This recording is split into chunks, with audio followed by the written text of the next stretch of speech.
Chauffez, prêt. 1, 2, 3. Clôture ce jeudi 5 septembre 2024 à Bougnan d'une table ronde sur la revue des priorités de développement territorial à province de l'Ituri. D'un jour dira, il était question d'élaborer et valider la feuille de route des actions priorités provinciales pour une nouvelle perspective d'avenir. Des travaux réalisés en focus group des participants, composés des services étatiques, organisations de la société civile et radios communautaires intervenant dans les projets PAMODJA. S'exprimant au nom du consortium d'exécution du dit projet, Isaac Mouchiga revient sur la pertinence de cette deuxième table ronde en Ituri. Nous avons organisé une série de tables rondes pour déterminer les priorités de développement de la province de l'Ituri. Nous sommes en train de voir les résolutions, les points retenus par les participants. En fait, les perspectives, c'est pour permettre d'asseoir un bon débit de la mise en œuvre du projet en question. Et c'est sûrement que ça va bien se passer parce qu'au moins, les décisions viennent de la base. Nous voyons d'abord les droits humains, il y a la gestion de l'environnement, il y a le développement durable. Et ces trois points constituent vraiment les piliers de notre projet. Le meilleur reste à venir. C'est ce qu'ont laissé entendre les participants et partenaires au projet. Nous, en tant que radio partenaire, nous venons de beaucoup plus bénéficier par rapport aux aspects techniques qui ont été évoqués dans cette table ronde.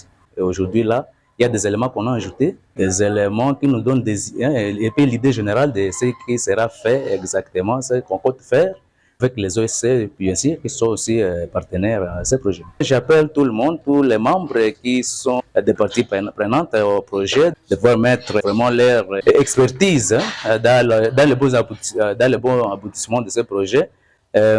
Aussi, les bénéficiaires directs, ou soit la communauté, de pouvoir aussi s'approprier cette lutte ou ce projet qui va apporter et réveiller aussi et susciter donc à la communauté, aux autorités, l'essence de pouvoir bien gérer les ressources naturelles, comment conserver la nature, aussi protéger la nature.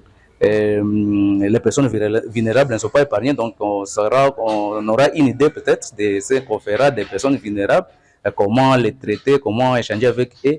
Et l'important de tout ça, c'est ce que l'autorité et la population auront au moins l'occasion de s'échanger, de partager et puis prendre certaines mesures dans l'ensemble au lieu que chaque fois certaines choses viennent seulement être éposées chez la population. Par rapport à la promotion des droits de la femme et des jeunes, nous avons retrouvé comme un problème prioritaire la non-participation de la femme aux instances de prise de décision.